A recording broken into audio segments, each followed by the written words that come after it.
यह एक ऐसी दुनिया है जहाँ पैसों की कोई वैल्यू नहीं, यहाँ टाइम ही सब कुछ है। यहाँ अगर आपको कोई चीज खरीदनी है तो आपको उस चीज के बदले अपनी जिंदगी का कुछ टाइम देना पड़ेगा, तब जाकर आप उस चीज को खरीद पाएंगे। लेकिन इस दुनिया में एक अच्छी जिंदगी गुजारने के लिए आपके पास टाइम का होना भी जरूरी है, क्योंकि यहाँ जब किसी इंसान की एज 25 साल तक पहुँच जाती है तो उस इंसान के हाथ पर 1 साल का टाइम स्टार्ट हो जाता है। जिस पल काउंटडाउन 0 हुआ उसी पल वह इंसान खत्म। अमीरों के पास इतना टाइम था कि वह 1000 साल की जिंदगी भी जी सकते थे। अमीरों ने खुद के लिए एक अलग दुनिया बना ली थी जहां वो लोग एक सुकून भरी जिंदगी गुजार रहे थे, लेकिन वहीं दूसरी तरफ गेटो सिटी में रहने वाले गरीब लोग दिन रात मेहनत करके खुद के लिए टाइम कमाते थे, नहीं तो उनकी जिंदगी खत्म हो जाएगी। इन्हीं गरीबों की बस्ती में विल नाम का एक लड़का रहता था जिसकी घड़ी में सिर्फ 23 घंटे ही बचे थे। विल अपनी मॉम के साथ रहता था। अब क्योंकि 25 साल के बाद उम्र रुक जाती है, इसीलिए उसकी माँ 50 साल की होकर भी बहुत जवान दिख रही थी। आज विल की माँ का 50वां जन्मदिन था। विल अपनी मॉम का बर्थडे सेलिब्रेट करने के लिए पिछली रात ओवर टाइम करके एक शैंपेन की बोतल लाया था। यह देखकर विल की मॉम बहुत खुश हो जाती है और वो विल से कहती है कि मैं अपने पोतों को देखना चाहती हूँ, तुम किसी लड़की को डेट क्यों नहीं करते? जिस पर विल जवाब देता है कि इन सब चीजों के लिए टाइम किसके पास है। विल की मॉम ने उससे कहा कि इलेक्ट्रिसिटी बिल और बैंक से लिया हुआ लोन कल की डेट तक मुझे क्लियर करना होगा, नहीं तो हमें फाइन पड़ सकता है। इसीलिए अब मैं जा रही हूँ और कल रात तक सभी बिल्स और बैंक के लोन्स जमा करवा कर वापस आऊंगी। उसने कहा कि मेरे पास सिर्फ 3 दिन का टाइम है। इलेक्ट्रिसिटी बिल और बैंक का लोन चुकाने में मेरे पास लगभग सारा टाइम खर्च हो जाएगा, इसीलिए कल शाम को तुम जरूर बस स्टॉप पर मेरा इंतजार करना, ताकि मेरा सारा टाइम खत्म होने से पहले मैं तुमसे कुछ टाइम ले सकूं। इस पर विल ने कहा ठीक है, मैं टाइम पर पहुंच जाऊंगा। जाने से पहले विल की माँ विल के हाथ को छूकर उसकी बॉडी में 30 मिनट ट्रांसफर करती है ताकि विल अच्छा नाश्ता खरीद कर खा सके। इसके बाद दोनों अपने अपने काम पर निकल गए। रास्ते में विल के पास एक छोटी बच्ची आती है। वो विल को एक कैप्सूल देकर विल से उसका थोड़ा सा टाइम मांगती है। विल मुस्कुराते हुए उस छोटी बच्ची को कैप्सूल में अपनी जिंदगी का 5 मिनट का टाइम दे देता है और वह चली जाती है। यहाँ हमें पता चलता है कि यह लोग अपने टाइम को एक कैप्सूल में स्टोर भी कर सकते हैं, जिससे यह लोग कभी भी यूज और ट्रांसफर कर सकते हैं। इसके बाद विल काम के लिए फैक्ट्री पहुंच जाता है। काम शुरू करने से पहले वह कॉफी लेने जाता है, लेकिन वहाँ वह देखता है कि हर एक चीज का दाम डबल हो गया है। जहां पहले कॉफी 2 मिनट की मिलती थी, अब उसका प्राइस डबल होकर 4 मिनट हो चुका है। यहाँ पर कभी भी किसी चीज का भी दाम बढ़ा दिया जाता है बिना किसी अनाउंसमेंट के। ये बात विल को बहुत बुरी लगती है। मजबूरी में विल ने भी कॉफी के लिए अपनी जिंदगी के 4 मिनट पे किए और काम पर लग गया। दिन भर के काम के बाद रात के वक्त विल अपने दोस्त के साथ एक बार में जाता है। विल का दोस्त एक नंबर का शराबी था। वह हर वक्त शराब के नशे में टली रहता। विल का दोस्त विल को इशारे में बताता है कि वह आदमी सबको फ्री में दारू पिला रहा है और उसके पास बहुत ज्यादा टाइम है। ये सुनकर विल ने जब उस आदमी की तरफ देखा तो उसे चारों तरफ से लड़कियों ने घेरा हुआ था। विल की जब उस आदमी की घड़ी पर नजर गई तो उस आदमी के पास 116 साल का टाइम था। ये देखकर विल समझ जाता है कि यह आदमी ग्रीनिच सिटी से है, क्योंकि गेटो सिटी में लोगों के पास ज्यादा से ज्यादा 2 दिन का टाइम होता है। विल उस आदमी के पास आया और उसे वार्न करने लगा कि यहाँ पर तुम्हें नहीं होना चाहिए था। यहाँ चोरों का खतरा है, ये लोग तुम्हें मारकर तुम्हारा टाइम चुरा लेंगे, इसलिए जल्दी से यहाँ से निकल जाओ। लेकिन वो आदमी विल की बातों को सीरियस नहीं लेता और उसे इग्नोर करके ड्रिंक करने लग जाता है। तभी उस बार में फोर्टिस नाम का एक गैंगस्टर अपने ग्रुप के साथ आया, जिसे देखकर सारे लोग बाहर निकल भागे। दरअसल यह शहर के सबसे बड़े गुंडे हैं जो लोगों से जबरदस्ती टाइम चुराते हैं। विल का दोस्त विल को पकड़कर ले जाने लगा, लेकिन विल ने जाने से इनकार कर दिया और वहाँ एक कोने में छिपकर सब कुछ देखने लगा। फोर्टिस उस अमीर आदमी से उसका सारा टाइम लूटने आया था। फोर्टिस उस अमीर आदमी को चैलेंज करता है कि चलो पंजा लड़ाते हैं और जो हारेगा वह अपना सारा टाइम जीतने वाले को दे देगा। ये टाइम फाइट आर्म रेसलिंग की तरह थी, जिसमें 2 लोगों को एक दूसरे की कलाई पकड़नी होती थी। जिस भी इंसान की कलाई नीचे होती थी उसका टाइम घटने लगता था और वो टाइम उस आदमी के हाथ में ट्रांसफर होने लगता था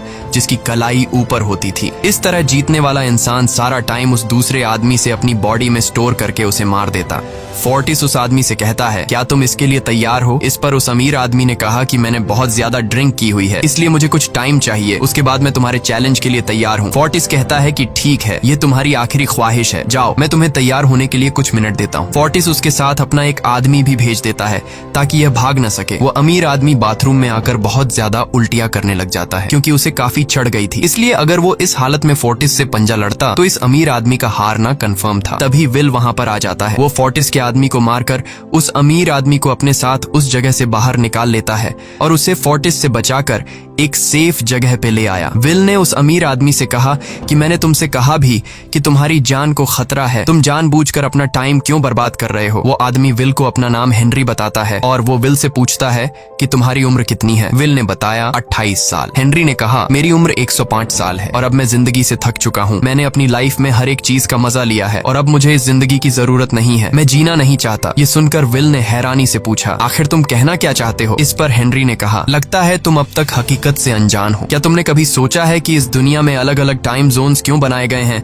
आखिर क्यों तुम्हारे टाइम जोन गेटो में किसी भी वक्त चीजों के दाम और टैक्स बढ़ा दिए जाते हैं? दरअसल महंगाई जानबूझकर बढ़ा दी जाती है ताकि गरीब लोग मरते रहें और उनकी मौत का फायदा ग्रीनविच टाइम जोन के अमीर लोगों को होता रहे। असल में ये सारा सिस्टम उन्हीं का बनाया हुआ है। जरा सोचो, वहाँ ग्रीनविच टाइम जोन में लोगों के पास जीने के लिए हजारों साल हैं, लेकिन यहाँ गेटो में तुम लोग हर रोज जीने के लिए मेहनत मजदूरी करते हो। ऐसा इसलिए है क्योंकि उन्होंने तुम्हें यह करने के लिए मजबूर किया है। वो लोग तुम लोगों को ज्यादा टाइम देना ही नहीं चाहते ताकि तुम लोग मजबूरी में उनके लिए काम करते रहो। वो लोग महंगाई बढ़ाकर तुम्हें ज्यादा से ज्यादा टाइम खर्च करने पर मजबूर करते हैं ताकि तुम्हारे टाइम से वो हमेशा की जिंदगी जी सकें। उन्होंने अपनी जिंदगी का हर एक दिन गरीबों की मौत से इकट्ठा किया है और मैं ऐसी जिंदगी बिल्कुल भी नहीं जीना चाहता जो किसी गरीब मजबूर इंसान की मौत से मिली हो। ये सब सुनकर विल समझ गया कि हेनरी बहुत ही नेक दिल इंसान है। हेनरी ने विल से आगे पूछा, अगर तुम्हारे पास मेरे जितना टाइम होता तो तुम क्या करते? विल ने मुस्कुराकर कहा कि सबसे पहले मैं बार बार टाइम को देखना छोड़ देता, क्योंकि उस वक्त भी विल के पास सिर्फ 18 घंटे होते हैं। वो सोने से पहले, सोने के बाद, खाना खाते टाइम हर वक्त अपनी घड़ी देखता रहता है, क्योंकि मुझे डर लगता है कि कहीं मेरा टाइम खत्म न हो जाए और मैं मर न जाऊं। विल कहता है कि मेरी मॉम घर संभालने के लिए बहुत ज्यादा मेहनत करती है। अगर मेरे पास तुम्हारी तरह इतना ज्यादा टाइम होता तो मैं अपनी मॉम के लिए ग्रीनविच सिटी में एक अच्छा घर खरीदता और हम दोनों वहाँ पर खुशी से जिंदगी गुजारते। इसके बाद विल ने हेनरी से कहा, आज रात हमें यहीं रुकना होगा, सुबह तक खतरा टल जाएगा, तब तुम वापस अपने घर लौट जाना। इसके बाद ये दोनों सो जाते हैं। सुबह उठकर हेनरी देखता है कि विल अभी भी सो रहा है। वो विल के पास आता है और उसके पास जितना भी टाइम होता है वो सारा का सारा विल को ट्रांसफर कर देता है और अपने पास कुछ ही मिनट बचाकर एक ब्रिज के ऊपर जाकर बैठ जाता है। विल जब नींद से जागा तो उसने देखा कि हेनरी वहां से जा चुका है।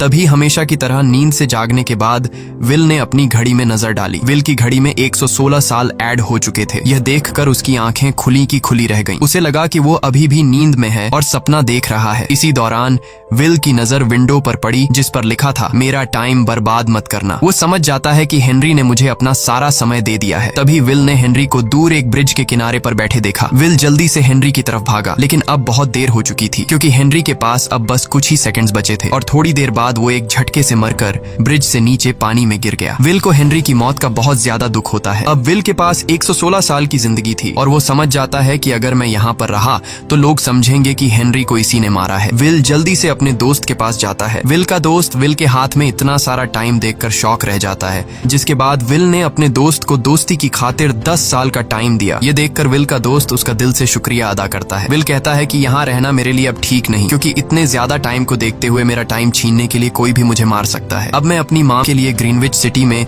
एक अच्छा सा घर खरीद सकता हूँ और वहाँ पर एक सेफ लाइफ गुजारूंगा। जिसके बाद विल अपने दोस्त को गुड बाय कहकर वहाँ से निकल जाता है और सीधा उस बस स्टॉप पर जाकर मॉम का इंतजार करने लगता है, जहाँ 2 दिन पहले उसकी मॉम ने उससे कहा था कि मैं इलेक्ट्रिसिटी का बिल और बैंक का लोन चुकाकर इस बस स्टॉप पर पहुंचूंगी। दूसरी तरफ विल की मॉम सारे लोन और बिल्स भरने के बाद घर लौटने के लिए बस में चढ़ी, पर तभी उसे पता लगा कि एक ही दिन में बस की टिकट के दाम डबल हो गए थे। पहले जहां टिकट 1 घंटे में आती थी वहीं अब प्राइस 2 घंटे हो गया था। ये देखकर विल की मॉम बहुत ज्यादा परेशान हो जाती है क्योंकि विल की मॉम के पास सिर्फ 1.5 घंटा बचा था। विल की मॉम बस ड्राइवर से रिक्वेस्ट करती है कि अगले स्टॉप पर मेरा बेटा उसे बाकी का टाइम दे देगा, लेकिन बस ड्राइवर ने साफ इनकार कर दिया और कहा कि अगर टाइम नहीं है तो फिर पैदल चली जाओ। लेकिन विल की मॉम को पता था कि अगला बस स्टॉप बहुत दूर है, अगर वह पैदल भी जाती है तो उसे पहुंचने में 2 घंटे लगेंगे। उस वक्त बस में ढेर सारे पैसेंजर्स सवार थे। विल की मॉम ने उनसे भी रिक्वेस्ट की पर किसी ने भी उनकी मदद नहीं की। इतने में ही बस वहां से निकल गई। विल की मॉम रेचल के पास ज्यादा टाइम नहीं बचा था, इसलिए वह दौड़ती हुई पैदल घर की तरफ भागने लगी। दूसरी तरफ विल अपनी मॉम के लिए फूलों का गुलदस्ता लिए बस स्टॉप पर उनका इंतजार कर रहा था, क्योंकि आज उसे अपनी मॉम का बर्थडे सेलिब्रेट करना था। बस जब उस स्टॉप पर पहुंची तो कई सारे पैसेंजर्स उतर आए, पर उनमें से विल की मॉम नहीं थी। विल यह देखकर परेशान हो जाता है और उसे समझ आ गया कि जरूर उसकी मॉम मुसीबत में है। वह उसी वक्त अपनी मॉम की तलाश में भागा। उधर रेचल के पास अब कुछ ही मिनट बचे थे। वह रास्ते में आने वाली गाड़ियों और लोगों के घरों का दरवाजा पीट पीट कर आकर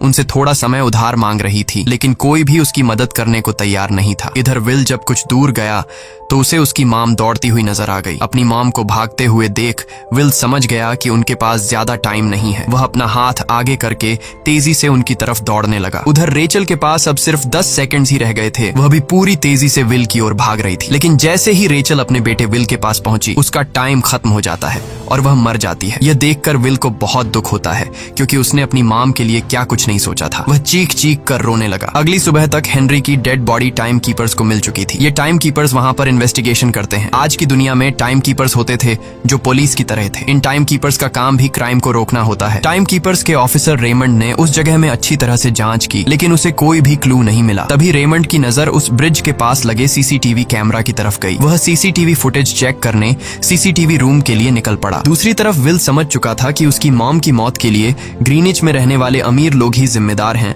जिन्होंने गेटो शहर के लोगों को एक एक सेकंड का मोहताज बना दिया है। अब विल उनसे बदला लेने ग्रीनिच की तरफ निकल पड़ा और यहाँ से होती है असल कहानी शुरू। ग्रीनविच सिटी में एंटर होने के लिए विल को 1 साल का टाइम खर्च करना पड़ा और ग्रीनिच सिटी जा पहुंचा। वहाँ जब विल ने अमीर लोगों का लाइफस्टाइल देखा तो उसकी आंखें खुली की खुली रह गईं। वहाँ लोगों के पास इतना टाइम था कि वो लोग मरने का नाम तक भूल गए थे। यहाँ पर अमीर लोग के बॉडीगार्ड के पास भी 100 साल से भी ज्यादा का टाइम था। ये देखकर विल गुस्से से लाल हो जाता है, क्योंकि विल जिस शहर से आया था वहाँ पर लोगों के पास सिर्फ 24 घंटे की जिंदगी थी। विल वहाँ एक महंगे होटल में रुकता है। खाना खाते दौरान एक बहुत ही खूबसूरत लड़की विल को देखती है, जैसे उसे विल पसंद आ गया हो। दूसरी तरफ टाइम कीपर रेमंड हेनरी की मौत के वक्त का सीसीटीवी फुटेज चेक कर रहा था। तभी उसे फुटेज में विल दिखाई देता है। हालांकि कैमरा ने हेनरी को ब्रिज से गिरते हुए रिकॉर्ड नहीं किया था, लेकिन उस फुटेज में विल ब्रिज के पास खड़ा नजर आ रहा था, जिससे रेमंड को विल पर शक होने लगा। इसलिए रेमंड ने अपनी टीम को विल के बारे में जानकारी इकट्ठा करने को कहा। रिसर्च के दौरान टाइम कीपर्स को यह बात पता चल जाती है कि विल नाम का एक आदमी बहुत सारा टाइम खर्च करके ग्रीनविच सिटी में एंटर हो गया है, जिससे रेमंड को यह बात कंफर्म हो जाती है कि विल ने ही हेनरी को मारा है। रेमंड उसी वक्त अपनी टीम के साथ ग्रीनविच शहर की ओर रवाना हो गया। दूसरी ओर ग्रीनविच शहर में विल एक कैसीनो में आया, जहाँ कुछ अमीर लोग पोकर खेल रहे थे। विल भी उनके साथ बैठ जाता है। एक नए आदमी को देखकर ये लोग उस पर हंसने लगते हैं, लेकिन विल गैम्बलिंग में माहिर था।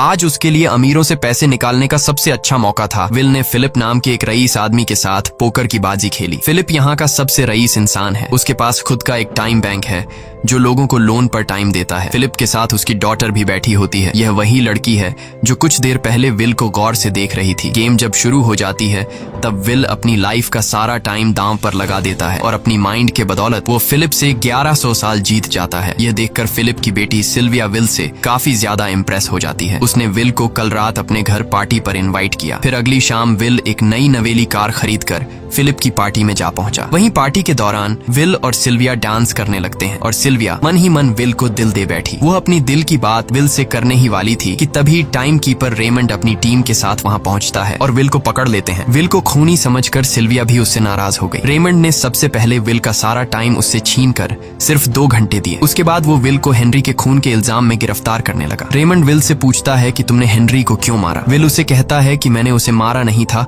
बल्कि वो खुद जीना नहीं चाहता था, इसलिए उसने मुझे 116 साल दी और बाद में उसने खुद की जान ली। लेकिन रेमंड विल की बात पर यकीन नहीं करता। विल समझ जाता है कि रेमंड मुझे हेनरी के झूठे केस में फंसाकर उम्र भर कैद के लिए मुझे जेल में डाल देगा। इसलिए वह मौका देखते ही रेमंड के आदमियों को मारकर खुद को आजाद कर लेता है और उनकी बंदूक लेकर सिल्विया को बंदी बना लिया। सिल्विया को ढाल बनाकर विल उसे साथ लेकर भाग निकला और रेमंड और उसके आदमियों को चकमा देता हुआ वापस गेटो शहर आ पहुंचा। इस दौरान विल के पास टाइम काफी कम बचा था। उसने सिल्विया से कुछ टाइम उधार मांगा, लेकिन सिल्विया ने उसे 1 सेकंड भी देने से इनकार कर दिया, क्योंकि वह भी उसे हेनरी का खूनी समझ रही थी। इसलिए वो और तेजी से गेटो शहर की तरफ कार दौड़ाता है ताकि वहां पहुंचकर किसी से टाइम उधार ले सके। जल्दबाजी में उसका ध्यान आगे सड़क पर बिछी कंटीली तारों पर नहीं पड़ता, जिससे टकराते ही विल की कार ब्रिज से नीचे गिर जाती है। इस एक्सीडेंट में विल और सिल्विया बेहोश हो गए। असल में रास्ते में वह कांटे फोर्टिस और उसकी गैंग ने बिछाए थे। फोर्टिस ने देखा कि सिल्विया के पास 10 साल का टाइम था। वो सिल्विया का सारा टाइम चुरा कर वहां से निकल जाते हैं। इतने में ही विल और सिल्विया को होश आया। सिल्विया ने जब अपने हाथ की तरफ देखा तो वो परेशान हुई, क्योंकि उसके पास सिर्फ 30 मिनट ही बचे थे और विल के पास भी कुछ मिनट ही बचे थे। पर फिर भी उसने सिल्विया को अपने कुछ मिनट दिए, जिससे इन दोनों का टाइम बराबर हो गया। इसके बाद विल सिल्विया को लेकर जल्दी से अपने दोस्त के घर जाता है,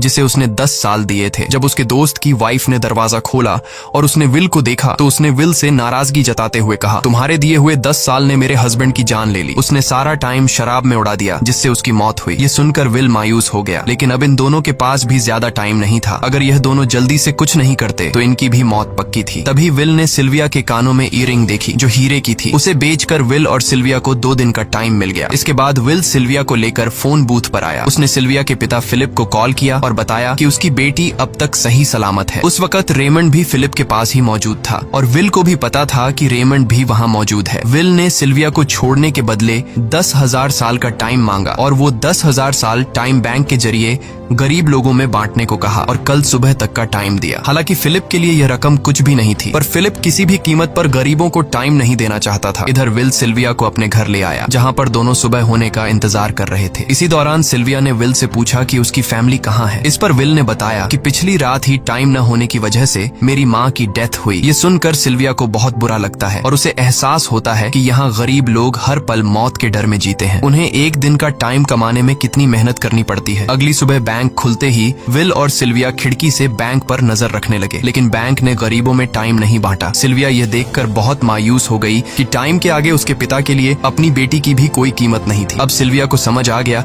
कि उसके पिता सिर्फ बिजनेसमैन नहीं है, बल्कि वो इस सिस्टम के हेड हैं। वो गरीब लोगों की मौत से अपनी जिंदगी के साल जमा करते हैं। सिल्विया को यूं मायूस देखकर विल ने उसे वापस घर भेजने का फैसला किया। वो उसे फोन बूथ पे ले आया और अपने पिता को कॉल करके अपने लिए मदद बुलाने को कहा। इस दौरान विल सिल्विया को वेपन भी दे देता है ताकि वो खुद की हिफाजत कर सके। इधर सिल्विया फोन पर अपने पिता से बात कर रही थी कि तभी टाइम कीपर रेमंड चुपके से वहां आ पहुंचा और विल पर गन तान दी। रेमंड विल पर गोली चलाने ही वाला था कि तभी सिल्विया ने रेमंड को देख लिया और घबराहट में रेमंड पर गोली चला दी। ये देख विल घबरा कर रेमंड के पास आया। हालांकि वो गोली रेमंड के हाथ को छू कर निकल गई थी। रेमंड के हाथ से बहुत खून निकल रहा था। विल ने रेमंड की घड़ी देखी। रेमंड के पास सिर्फ 2 घंटे बचे थे। दरअसल टाइम कीपर्स को भी सैलरी के तौर पर हर रोज 1 दिन का ही टाइम मिलता था। विल समझ गया कि जब तक रेमंड के पास उसके टीम वाले पहुंचेंगे तब तक रेमंड का ज्यादा खून बहने की वजह से उसकी मौत हो गई होगी। इसलिए विल रेमंड को 2 घंटे का टाइम देते हुए रेमंड की कार को लेकर वहां से निकल गया। रेमंड को गोली मारकर अब सिल्विया भी क्राइम लिस्ट में आ चुकी थी। हालांकि विल ने सिल्विया से कहा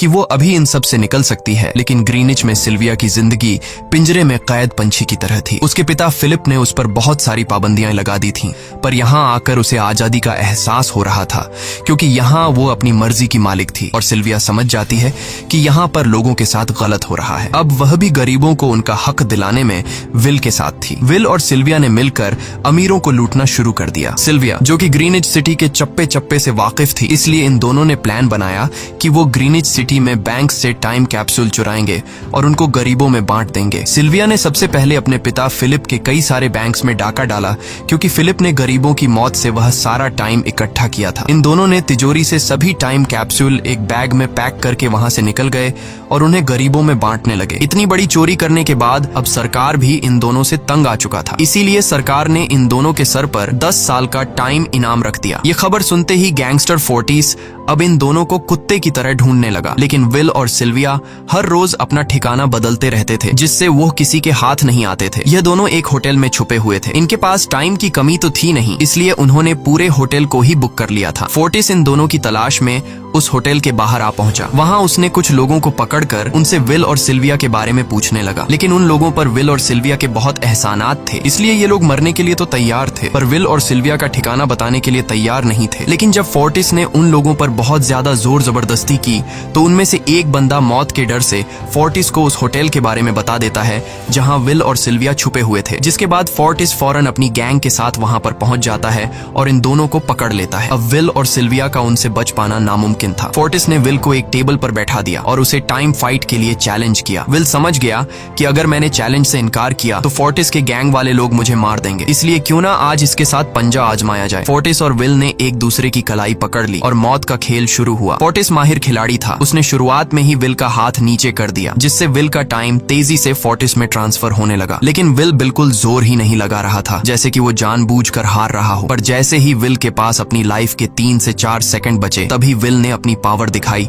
और एक झटके से फोर्टिस का हाथ नीचे कर दिया। फोर्टिस की आंखें खुली की खुली रह गईं। वो पूरा जोर लगाकर अपना हाथ ऊपर करने की कोशिश कर रहा था, लेकिन विल की ताकत के आगे वो ढीला पड़ चुका था। ये देख फोर्टिस के आदमियों का ध्यान फोर्टिस की घड़ी पर अटक गया। अब उनका बॉस मरने वाला था। इतने में ही मौका पाकर विल ने अपने जूते से गन निकाली और पलक झपकते ही फोर्टिस के सारे आदमियों को शूट कर दिया, क्योंकि अगर वो ऐसा नहीं करता तो वो लोग उसे मार देते। इसी के साथ फोर्टिस का टाइम 0 हो गया और वह भी मारा गया। विल और सिल्विया जल्दी से वहां से भाग निकले। इसी दौरान उन्होंने देखा कि अमीरों ने सारा खेल पलट दिया था। विल और सिल्विया ने गरीबों में जितना भी टाइम बांटा था उसकी वैल्यू अब कुछ भी नहीं रही थी, क्योंकि अमीरों ने महंगाई के दर को कई गुना बढ़ा दिया था। यह देख विल हारा हुआ महसूस करने लगा और उसे लगा कि मैं कभी भी इन गरीबों को उनका हक नहीं दिला सकूंगा। उसने सिल्विया से कहा कि अब सब खत्म हो चुका है। अगर वो लोगों में 1000 साल भी बांट दें तो अमीर लोग महंगाई को और ज्यादा बढ़ा देंगे, जिससे लोगों की हालत कभी नहीं सुधर पाएगी। सिल्विया ने कहा कि कोई तो रास्ता होगा। इस पर विल ने कहा कि हमें लाखों साल चुराकर इन लोगों को देने होंगे, तब जाकर हम लोग महंगाई को कंट्रोल कर सकते हैं। हालांकि यह इतना आसान नहीं था, पर सिल्विया ने इसके लिए एक प्लान सोच रखा था। अगली ही सुबह जब फिलिप अपने बॉडीगार्ड्स के साथ ऑफिस पहुंचा, तभी सिल्विया वहां आई और उसने अपने पिता से कहा कि वो सरेंडर करना चाहती है। तब सारे गार्ड्स ने सिल्विया पर गन तान दी, लेकिन तभी वहां पीछे से गार्ड के बेस में छिपा विल वहां आ पहुंचा। उसने फिलिप के सर पर गन रखी और उसके जरिए लॉकर का दरवाजा खुलवाया। विल और सिल्विया ने फिलिप के लॉकर से एक टाइम कैप्सूल चुरा लिया, जिसमें 10 लाख साल का टाइम मौजूद था। इस टाइम कैप्सूल का एक साल गरीबों की ही मौत से आया था। विल और सिल्विया वह टाइम कैप्सूल लेकर भाग जाते हैं। इधर रेमंड को जब यह बात पता चली तो वह फौरन विल और सिल्विया के पीछे लग गया। जब रेमंड ने अपने हाथ पर घड़ी को देखा तो उसके पास 1 घंटे से भी कम टाइम बचा हुआ था। वह हेडक्वार्टर कॉल करके कहता है कि मुझे मेरी सैलरी कैप्सूल में भेज दो, मेरे पास टाइम कम है। लेकिन इससे पहले कि वह अपनी बॉडी में कैप्सूल से टाइम ट्रांसफर कर पाता, उसे विल की कार दिख जाती है और वह कैप्सूल से अपनी बॉडी में बिना टाइम ट्रांसफर किए उनके पीछे लग जाता है, क्योंकि अगर वो 10 लाख साल गरीबों को मिल जाते तो गेटो टाइम जोन का हर एक इंसान अमर हो जाता और अमीरों का बनाया पूरा सिस्टम तहस नहस हो जाता। रेमंड ने विल और सिल्विया को पकड़ने के लिए अपनी पूरी जी जान लगा दी, लेकिन वो उन्हें रोक नहीं पाया। विल और सिल्विया रेमंड को चकमा देकर गेटो शहर आ गए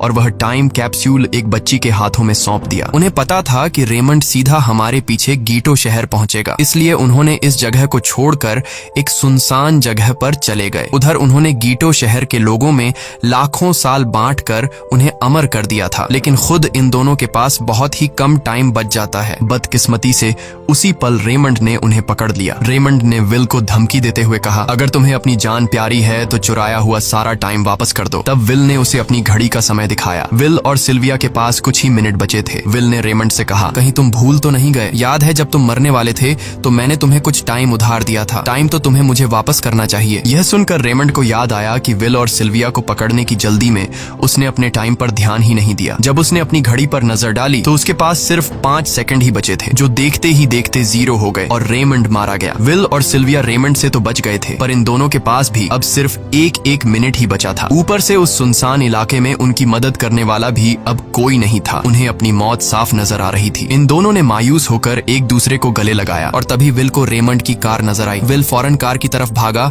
और वहां पहुंचकर उसने रेमंड की सैलरी का टाइम अपनी घड़ी में ट्रांसफर कर दिया। इसके बाद वह सिल्विया को भी टाइम देने उसकी ओर भागने लगा। सिल्विया भी तेजी से विल की ओर दौड़ रही थी। सिल्विया के पास कुछ ही सेकंड्स बचे हुए थे। यह बिल्कुल उसी तरह का पल था जिस तरह से विल ने अपनी मॉम को खोया था। विल ने अपनी मॉम को तो खो दिया था, पर सिल्विया को नहीं खोना चाहता था। विल सिल्विया के बिल्कुल करीब ही था, पर तभी सिल्विया विल की बाहों में गिर पड़ी। लकीली विल ने सही वक्त पर सिल्विया का हाथ थाम लिया था, जिससे उसकी जान बच गई। विल और सिल्विया की बदौलत अब डेटन शहर के सारे लोग अमर हो चुके थे। अब उन्हें 1-1 घंटे कमाने के लिए फैक्ट्रीज में काम करने की जरूरत नहीं थी। वह सभी अपने सपनों को पूरा करने ग्रीनिच शहर की ओर निकल पड़े, जिससे अमीरों का बनाया सारा सिस्टम फेल हो गया। वहीं इसी के साथ यह कहानी खत्म हो जाती है। अगर आपको वीडियो अच्छी लगी हो तो हमारे चैनल को सब्सक्राइब और वीडियो को लाइक जरूर कीजिएगा।